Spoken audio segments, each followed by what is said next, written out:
Hello అండి. ఇప్పుడు మనం బ్లౌజ్ హ్యాండ్‌కి పైపింగ్ ఎలా వేయాలో చూద్దాము.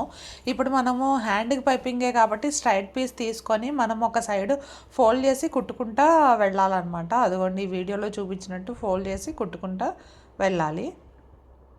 ఇలాగనమాట.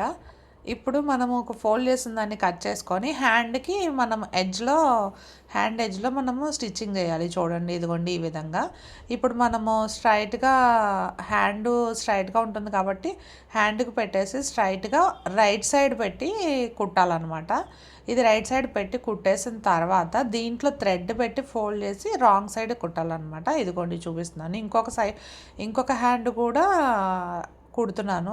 ఆ పైపింగ్ క్లాత్ కుడుతున్నాను చూడండి. ఇదిగోండి ఈ విధంగా.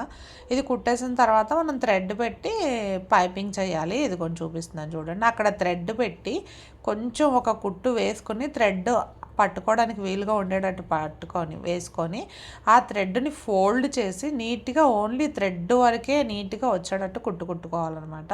ఈ వీడియోలో మీకు క్లారిటీగా అనిపించకపోతే నేను ఇంకొక వీడియో చేశాను, దాన్ని త్వరలో పోస్ట్ చేస్తాను. ప్రస్తుతానికి ఇలా ఒకసారి చూడండి. అది దగ్గరగా పెట్టాను, అది రాలేదనమాట. ఇలా కుట్టిన తర్వాత దాన్ని కట్ చేసేసి రివర్స్ చేసి రాంగ్ సైడ్న ఒక స్టిచ్ వేసేయాలన్నమాట. ఇలా స్టిచ్ వేసేయాలి. Like, share and subscribe.